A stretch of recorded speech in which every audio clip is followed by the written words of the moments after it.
NFL free agency has really been a bit crazy and a bit quiet at the same time, because on the AFC side, free agency has been nothing but a complete fucking arms race with everything happening over on that side. The NFC side, though, it's a different story. The NFC, it's been pretty quiet for the most part on the NFC side, because a lot of teams have either had to deal with retirements, or a lot of them have to deal with cap hell. And a few others just were starting to blow it up and begin rebuilds. So yeah, there's a lot there to keep an eye on. But of course, there's also a lot announced for the TV for coming up. Because with Amazon getting ready to call Thursday night games, Amazon's announced their TV crew as they'll be bringing in Al Michaels and Kirk Herbstreit. And Herbstreit will still be calling the college games for ESPN. But yeah, getting those two and NFL going to Amazon, that's big in terms of streaming rights. Said streaming has become a new popular means to watch TV and all that. So yeah, that's pretty big for the NFL to get to the streaming network. And of course, and speaking of ESPN's been struggling with their broadcast crew the last couple years. ESPN is officially solving that problem by hiring on Joe Buck and Troy Aikman to call the games now on Monday Night Football. ESPN will also be getting the Super Bowl in a couple years, so that's good for them too. The sad news is with Joe Buck going to ESPN, it means that Joe Buck will be unable to call the World Series this year for the foreseeable future, which is a damn shame. And yes, there will be a World Series for baseball this year, since the MLB strike, I should also mention, is also over. And we will be having a full season this year, with opening week coming up next week. But yeah, and also with the MLB strike over and the new MLB CBA coming in, the NFL is now the only league without a draft lottery.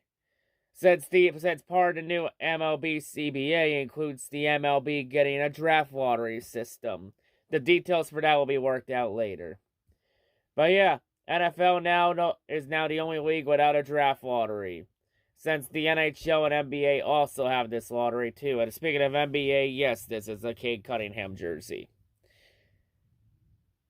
So yeah, but it probably won't be long until NFL does a draft lottery system, especially with that Miami Dolphins tank gate thing still going on with Brian Flores and the legal thing and Stephen Ross.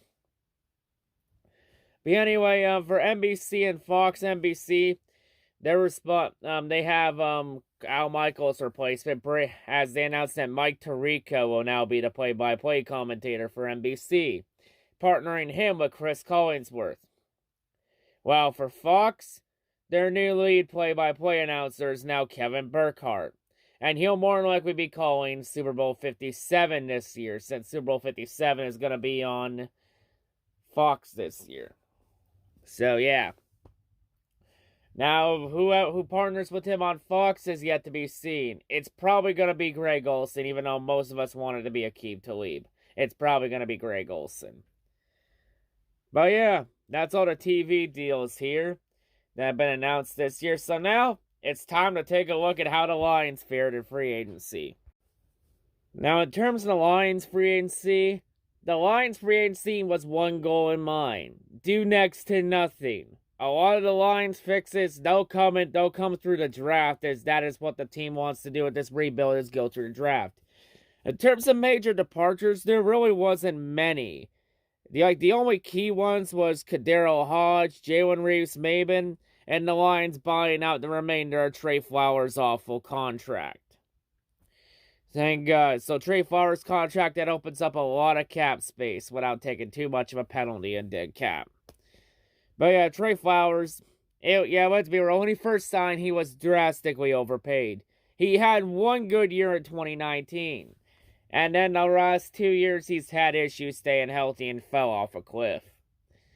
So yeah, and odds and with Trey Flowers gone, that more than likely opens the door for either Aiden Hutchinson, Kayvon Thibodeau, or even Trayvon Walker for the Lions at the second overall pick. Since it seems like with this, it means that the Lions taking an edge rusher with the second overall pick is inevitable.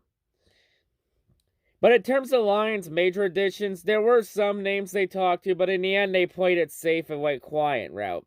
You know, bringing in Chris Broadboard, Mike Hughes. They bring Jared Davis back for a second run.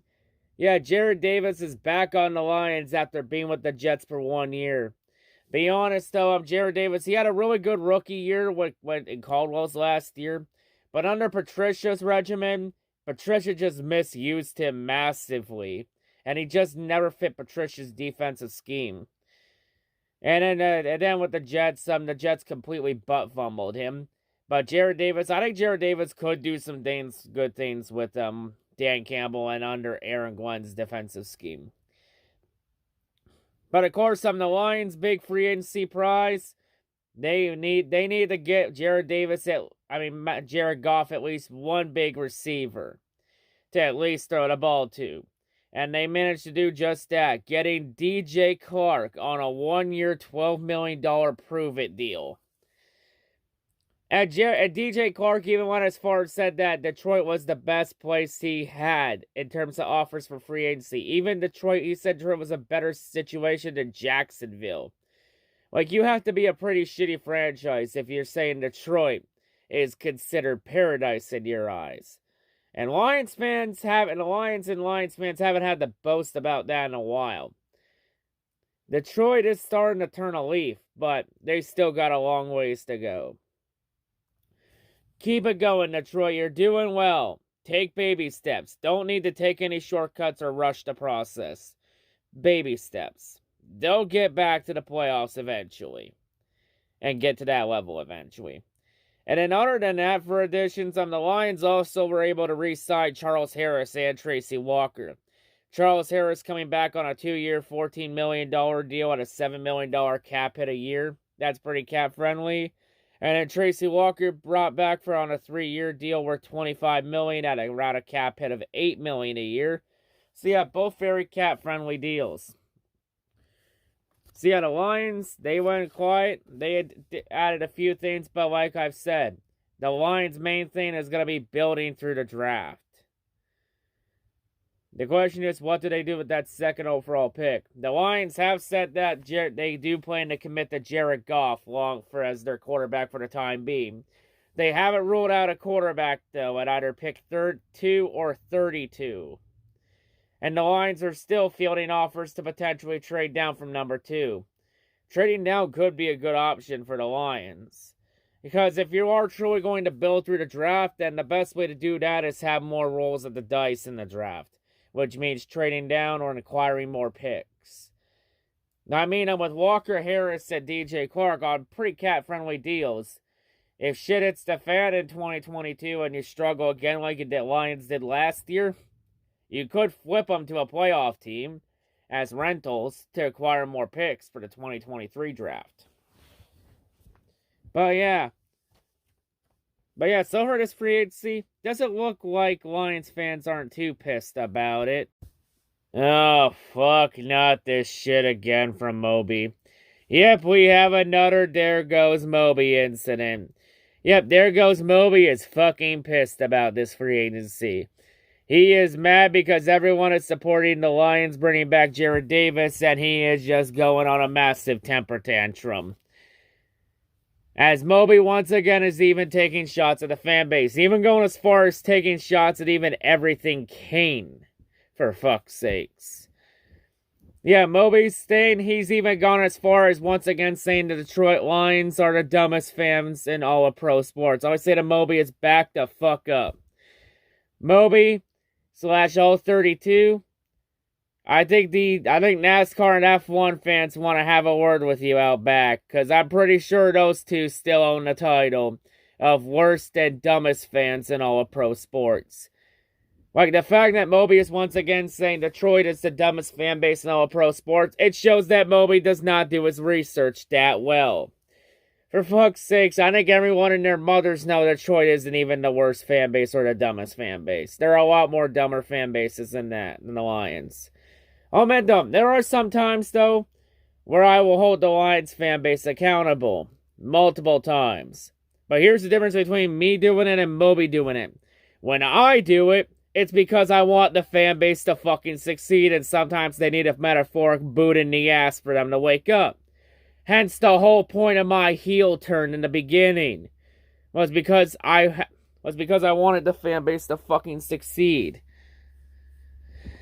And they needed a boot in the ass to wake up. While Moby, when Moby calls out the fan base, it's because he wants to belittle and put everyone down. And doesn't want anybody except himself to succeed. Because Moby doesn't like competition. Like hell, for fuck's sakes, I even asked a couple of my friends, Space Mel Ferrari 240 and Blaze Life 334, who are New England Patriot fans. And they confirmed to me that Detroit Lions fans are not even remotely close to the dumbest or the worst fans in all of pro sports. I believe Spaceman Ferrari even told me in person, shout out to him by the way, he even told me in person that, or in a private message that, the Lions fans' antics are child's play compared to other fan bases. He even laughed at Moby calling the Lions the dumbest fan base in all of pro sports. So yeah, the difference between me and Moby is I actually did my research and asked fans from other teams.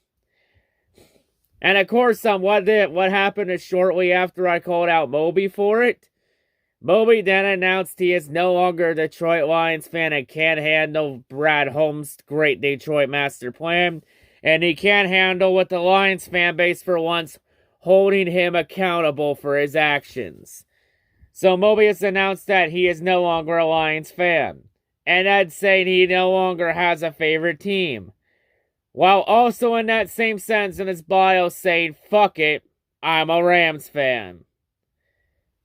He's a bandwagon Rams fan. I wonder why. Oh, that's right, because he's loyal to Matt Stafford. That's why. And we all know what's going to happen in 4 years when Stafford either leaves the Rams or retires. Moby's going to stop being a Rams fan then. And he's going to try and hop on whoever the hottest flavor of the month is in a few years. But yeah, with Moby leaving the Lions fan base, it proves one thing. It proves that There Goes Moby was never a true Detroit Lions fan to begin with. Because you want to leave the Lions over this offseason free agency and what Brad Holmes is doing? When the Lions have been through a lot worse than this? Let me just say this here. Switching teams is a sin. It's a sin not even the devil would commit. So yeah, Moby, it just proves that Moby was nothing but a fake Lions fan to begin with. He's a fake, a phony, and a fraud. And all I say to the Rams fans is, you want There Goes Moby? Here, have him. We don't want him anyway. He ain't welcome back into One Pride. Because I'll say this to Moby, if you're leaving the One Pride for good, you ain't allowed back in. And if Moby tries to come back into the fan base, we will all make sure that Moby does not welcome back with open arms. Hell, we'll make sure that he never comes back to begin with. As far as I'm concerned, if he leaves the Rams, he can go be a Browns or Bengals fan for all I can, and he can stay with the Ohio fans. And hell, I've said this before to Moby and others. If you can't handle what the Lions are doing, take the gear off and go root for a different team. Go root for a fan base or team you can actually respect. And it seems like There Goes Moby actually did that. Honestly, I don't think many people are sad that Moby's gone out of the Lions fan base. For most of us, it's simply a good riddance. But yeah. Besides, we got other things to look forward to anyway, besides Moby. There Goes Moby having his time in a month. And There Goes Moby also had another rebranding for what feels like the 1 millionth time, as he has now rebranded himself to now being called on YouTube All 32. At least Moby's going to go talk about all 32 teams. But yeah, good riddance that Moby's gone out of the Lions fan base. He was never the true Detroit fan to begin with. And I was always sus on how he acted. And now Moby finally got exposed for who he truly is. So yeah. If anyone's wondering how was I able to access his Twitter when he has me blocked, very simple. little did There Goes Moby know, I have a backup Twitter account that I mainly use for NASCAR with F1 points posting. I decide to use it to peep on There Goes Moby every now and then to see how he's doing. Since Moby has my primary Twitter blocked. Little did Moby know, I have a plan B. There's always plan B. But yeah, anyway, though, in terms of anything else the Lions did for off-season, not a whole lot. But the Lions' biggest additions in off-season wasn't what they acquired on players. It's what they're acquiring in the future. Because, for the Lions, brace yourselves, because it seems like the NFL is now starting to respect Detroit. As Detroit will be on Hard Knocks for 2022 on HBO this summer. So now HBO will be following the Lions throughout training camp. And that's not the big one, because in 2024, the NFL draft is officially coming to Detroit, Michigan. So yeah, the draft is officially coming to Detroit. It'll be the first time ever that Detroit ever hosts the NFL draft. So yeah, that's a big win for Detroit. So yeah, for Lions fans, Hard Knocks in the draft, embrace those moments, because the Lions getting those two things in the same day, in the same offseason, that is Detroit's equivalent of winning the offseason Super Bowl. Right there. So yeah, for Hard Knocks, I think we've all known that for a while. Like, I think a lot of us wanted the Lions to be on Hard Knocks this year, and we finally got it, because the Lions have had multiple attempts in the past, and they just never did it because, William Clay Ford and Martha Ford never wanted it. Plus, William Clay Ford has done some pretty shady and sketchy shit in the past I think he didn't want to see revealed. But yeah, with the Lions going to Hard Knocks, it proves that Sheila Ford is truly different from her parents all along. But yet, the Lions fan base will still find a way to shit on her because she's a Ford. But for the draft, this is a big one here. The draft, honestly, I think caught a lot more people off guard. Considering that Detroit was in a three-way finalist battle for the draft between Nassau, Green Bay, and Washington, D.C. And for the draft in 2024, honest to God's truth, I thought the draft was going to Washington, D.C. I legit thought the draft was going to D.C. Considering the fact that 2024 is an election year, and what's the main thing around D.C.? Politics. And the NFL would definitely load the draft with politics out the ass in an election year. But yeah, I guess cooler heads prevailed and they chose Detroit. Hell, I even heard that the big thing for Detroit getting the draft was getting Hard Knocks. I heard the only way Lions got the draft was if they go on Hard Knocks. So yeah. I know a lot of Lions fans complain about the Hard Knocks thing, saying, oh, we don't need Hard Knocks because we already got our version of that with Inside the Den. And while, yes, that is true, Lions do have Inside the Den, and I usually repost those episodes. Here's the thing about Inside the Den. Inside the Den doesn't show everything that happens behind the scenes, because here's the difference between Hard Knocks and Inside the Den. Hard Knocks shows everything that happens with the team. It shows everything the fans need to see about the team. While on Inside the Den, they only show the key things that happen throughout the offseason and training camp and all that shit. Plus, with Inside the Den, it's kind of manipulated. Like the media manipulates everything else. Because Inside the Den, the Lions don't show what the fans need to see. The Lions just show the fans what they, and I mean this in plural, they want you to see. Because when Inside the Den, the Lions can hide a lot of shit behind the scenes and try and bamboozle the entire fan base. So yeah, but see how with the Hard Knocks, there's now no more excuses and no more hiding this time.